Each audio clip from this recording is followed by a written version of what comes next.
Hello and welcome back to Accessible Photography with myself, Alistair McDonald. Today I'm out with Duke. We're going for a short walk. Oh, I mentioned his name and he's coming to me. And we're out in the snow. It has been wonderful overnight. It's given about 2 inches of snow over the whole area, which is really nice and quite photogenic. And it's good to get out. And I'm going to test the ZFC today, see how it works in snowy conditions with the kit lenses, and work on things like exposure, because exposure is very important in snow. You don't want sort of bluey images, you want the snow to be white, and that's what I'm going to be working on. And when I get on to doing the video itself, I'm going to be using a different camera in a different format, so it'll be interesting to see, as in video camera, so it'll be interesting to see what that comes out like. And yes, it's just a dog walk. It's a short walk up the hill. So park down here and heading up this hill here. Sometimes we cut off and down through the woods there and then back along an old railway line, which is now a cycle path, and back to the car. I'm not sure what we'll do today because I've not been 100%. So we're just going to do a little bit just now. I don't want to exhaust myself.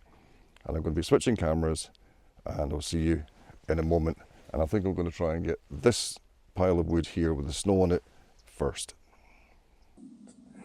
So this is the new setup. I've got the 360 camera attached on a bar to the Nikon Zfc. I'm going to take a photograph here and you can see what I'm doing as I take it. So I've got a scene in front of me of a pile of logs, and what I'm going to do is I'm just going to show you that on video. So this is what I'm looking at, and it's really bright just now.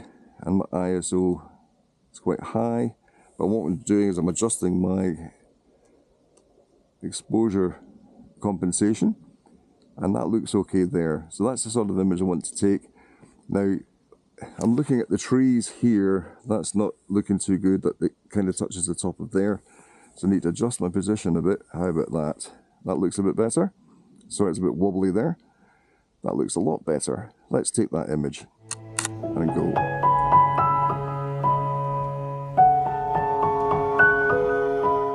And the battery in this is already going, so this might not last very long at all. Yep, I checked the battery before it came out and there was bags of power in it. Out in the cold, it looks like it's going to disappear quite fast. So I reckon we'll probably get about 3 or 4 photographs, and that's about it. That's enough for a video. So let's walk. So I'm heading up this hill here. I've got a nice view out over here over some trees, and there's hills beyond. There's a lot of mist in there as well, but I can't go exploring too much. I'm just going to take a walk up here. This is what we're doing. It's quite a nice view. Hey Duke, you like it, don't you? Yeah, you like walking in the snow. It's beautiful.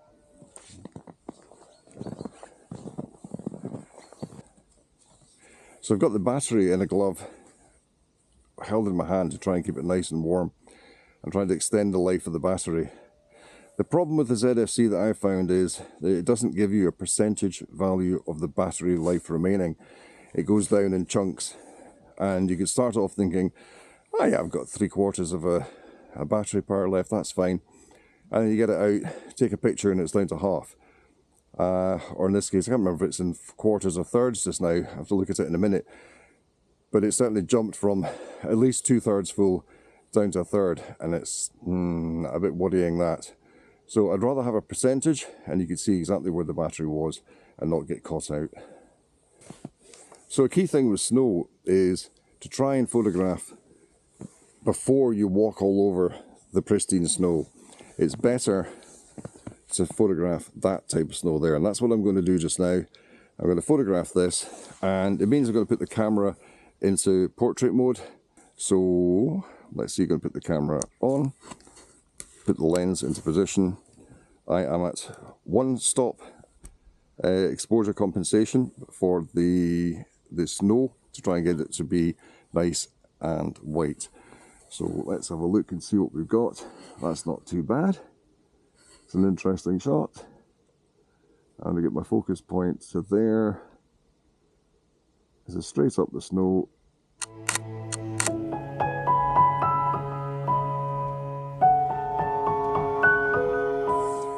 Maybe not the best photograph in the world, but it's a photograph. And there's a nice stump here. Let's see what that looks like. Going to zoom into that a little bit. That little tree that grows out of it is interesting.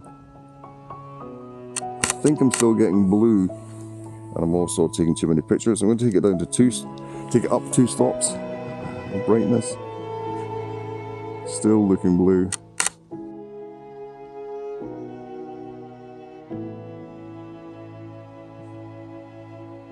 So the color cast can be fixed in post, and also if you're using a higher ISO because it's a dull day, that can be fixed in post as well.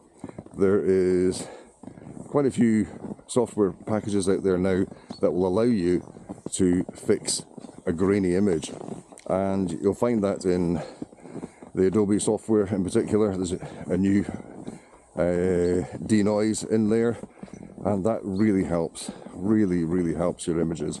So if I want to increase my ISO because it's quite a dull day, I'm not too scared anymore.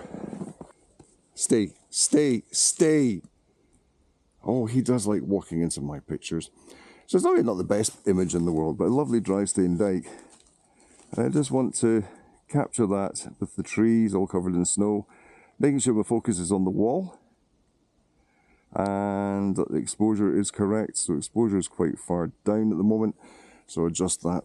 That would mean me having to go slower. So here we go. This is exactly what we're saying. I've got to increase, I'm going to take it up to 500 ISO. That looks better. I can see detail now in the wall. Focus on the wall. The background looks okay. I'm on F11, checking all my edges, take the picture, and that looks okay. And I'm going to zoom in. That's nice and sharp, and it's sharp pretty much throughout, which is really good. So if you can set your camera up to press the OK button at the back to zoom in, when you take a picture, in this screen with the ZFC, the pictures always look out of focus until you press that button and it zooms into the center point of your image, and then you can see, was it in focus or not? And this one was in focus. So I'm quite happy with that. They say it's not the most exciting image in the world, but it's an image. And what I want to say as well is the battery's back in, having been in my glove, and I'm now up to, let's have a look. Yeah, it's 3 bars, it only shows 3 bars, and it's back up to where it started, showing 2/3 full. So it really helped to warm that battery up. So just taking an image of this scene here, and the first image I've done is I've cropped it about here, and it's about here, and that gives me quite a nice image. Looking at the screen on here, it looks like if I pull it right back, I might get a nice image as well.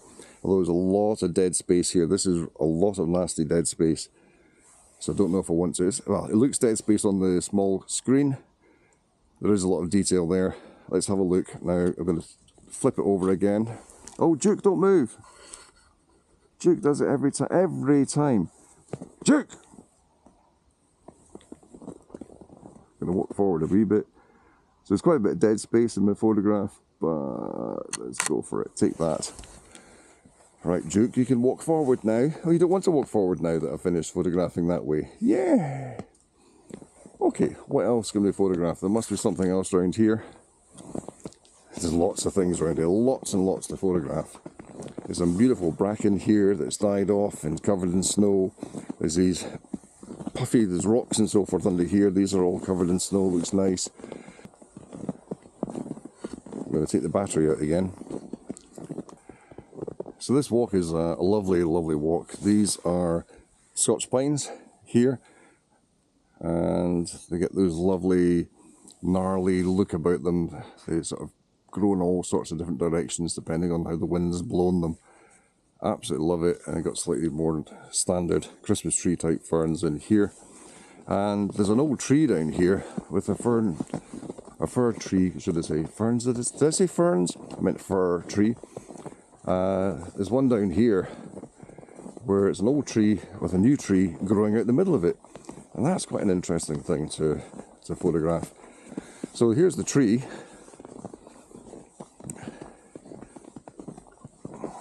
Sorry, it's a bit bumpy. So we've got this tree here growing with a tree growing at the base, but there's also a tree growing out the top there. And I'm just going to grab that image in there. I'm going to put the battery back in now. Right. Battery in. Switch it on. And I'm going to go for this view again.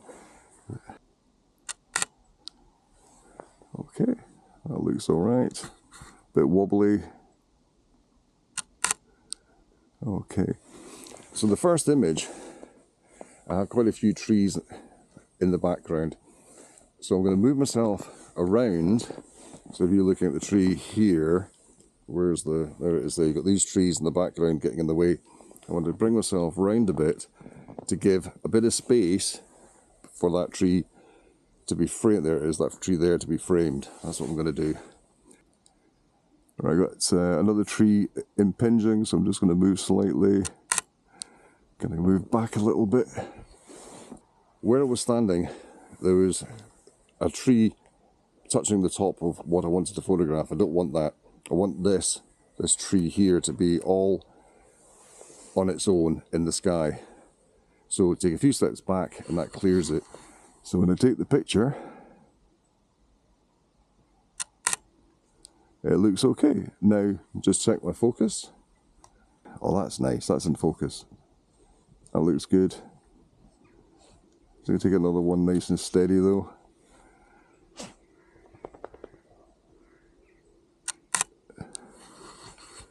Right, so I took that image on 500 ISO, 1/25 of a second, plus 1 exposure compensation, and it seemed to have come out quite well. I'm very happy with that. Yeah. I'll zoom in a bit closer. So this one I'm zooming right in. So there's no framing around, it's just the tree. And then if I zoom out, I'll put it back this way, so zoom out this way. I'm going to use the trees behind as a frame. Zoom in there. There we go. Right, I'm going to take another image. This time I'm going to change lenses, because way over here there's some nice trees and some crows sitting in the tops of the branches. So I'm going to take that picture. So I've got the big lens on just now, and I'm going to zoom in on the trees over there. So you can see the trees. It's very small on this camera, and I've just taken a little video to show what I'm doing. It's very bumpy, and I'll show you that just now and talk you through it. So this is the view, and that's the trees that I was looking at. And what I want to do is zoom in. That's what I want to take a photograph of. And as bumpy as anything on this, it's not good. Looks like I might need to adjust slightly, so I'm taking the f-stop. I can take the f-stop quite far down. I can take that down to f7 if I wanted lots more light coming in. I can actually take the ISO back down to 100. Because what I'm going to get is, to be fair, silhouettes. That's the first one. Check the focus. Ooh, that looks good. Now, is there any point in me trying to not have crows as silhouettes? Not really. So I'm quite happy to zoom right in with what I've got just now and just photograph a few. And what I want to do though is see beaks. It's important that I see beaks and you can see what they are. Otherwise it's just blobs on trees.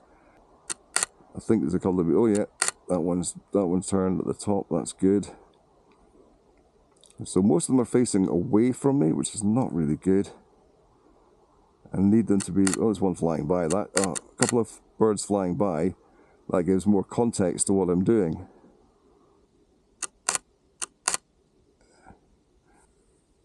I don't have the animal eye tracking on because the animals are way, way, way far away. So just taking standard focus on that.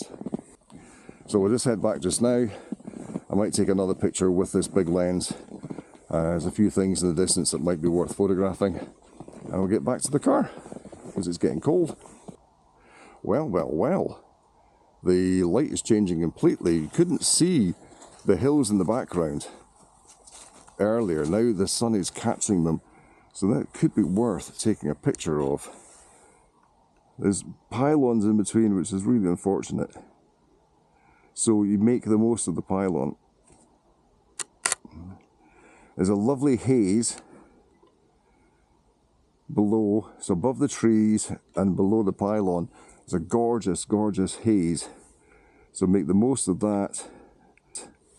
Just show you what I'm looking at. Right, well overexposed at the moment. But that's what I'm looking at. There you go. A bit shaky. And if it was smack bang in the middle, it wouldn't look good, so I want to put it over about 2/3. There we go. So now at 1/35, 135 millimeters. It's quite dull in there, so I'm just going to increase or decrease the f-stop. Got a bird in there as well. So yeah, let's move on. Duke, you're going to bring the lead? You're bringing the lead? Good boy. But there's one thing I want to photograph down here before we go. Yeah. This is starting to give me a sore back doing this. I forgot to bring the straps. I've got little straps for the Peak Design strap that attaches here. And I left it in the other bag. I'm always leaving stuff behind. It's a memory problem. And that's, again, part of this horrible condition that I have. Memory is dreadful.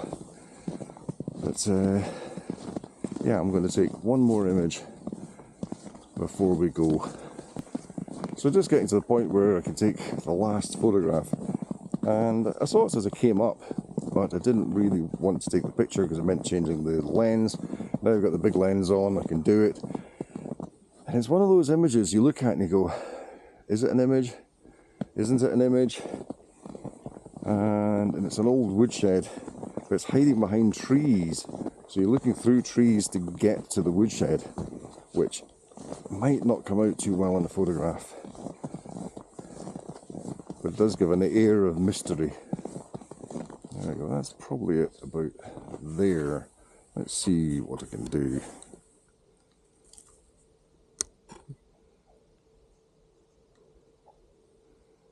At this moment in time, I can't even see it. Right. So an f5.6 ISOs. Oh! That was a pheasant that just scared the living daylights out of me. So we're taking the speed down to 250th. Nope, 500. There we go. I don't think this is going to work. This is what I'm looking at. I want to keep the top of the trees in.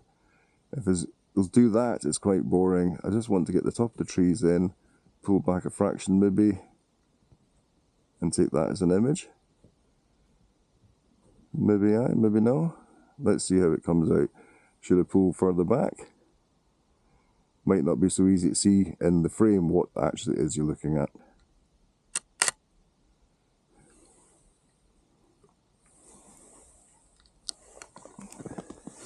Have you given up again? Have you? Have you given up on Daddy? Have you?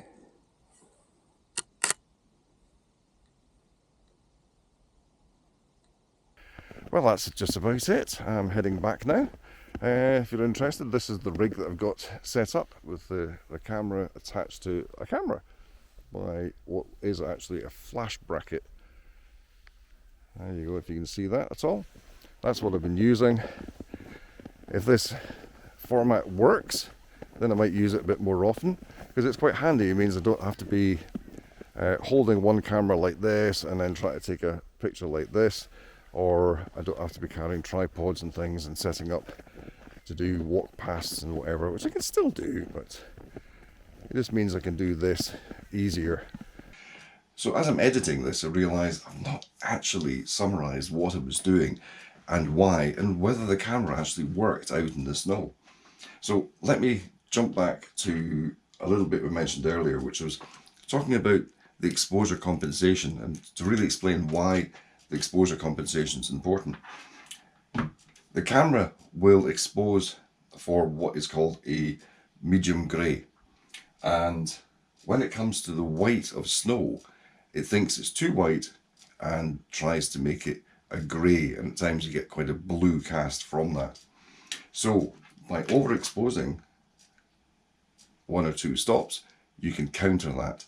So the camera, you will normally take the exposure, you'll adjust it accordingly, but with the 2-stop exposure compensation on, it'll overexpose from what you've shown on here, and the result is nice white snow.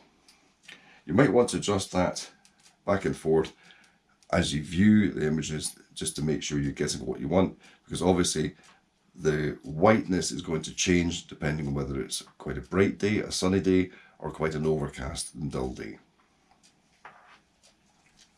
The problem I had out on the field was with the battery. The battery, it's just a small battery. It's not as big as the ones for the D850. It's bigger than some cameras, but it's a small battery, so it doesn't last as long. But what I did notice straight away was that the power got sucked out of it very fast, and that was quite a surprise. But by warming the battery up again, that power came back, so that's a really good thing to remember. Might even pay to have a hand warmer with you if you're out in the cold like this, so that you can warm that battery up a lot better. The best thing, of course, is to have a spare battery with you, or two. Using the camera, because I've got the small, small rig frame on here with the grip here, it was really easy to use. I would recommend normally having a strap on. That would really be much safer, especially for this type of camera. If you drop this, I think it will break, whereas the D850, you drop it, it bounces. And with this camera, without the frame, so take the frame off, and the camera does feel much lighter, much smaller. It just doesn't have that grip. So if you're used to the grip from other cameras, there is a problem. If you're not used to grip from other cameras, if you're upgrading from the phone system, you probably won't even notice. And if you're a bit of a connoisseur and you like the old type of camera, then it matches very well with things like the FE2, which is a little favourite camera here. That's what it looks like. And again, if you're used to using this type of camera, there's no grip at all. Wind on. I've actually got a film in there, so I'm not going to wind. But it is really good. It just doesn't have a screen on the back. And that's me for this video with regards to the ZFC. I hope you liked it. It's probably been a long video with little bits of information. I do apologise, I tend to talk a bit too much, even when I can barely speak because of the cold. So thank you for watching. I really do appreciate it, and I appreciate the comments that I'm getting, very, very much so, and I try to reply to everyone. But yeah, please feel free to like if you liked the video, and subscribe and ring the bell. It's something I forget to do. I subscribe to people but forget to ring that bell to get notifications when the next video is up. So bye for now. Thanks for watching.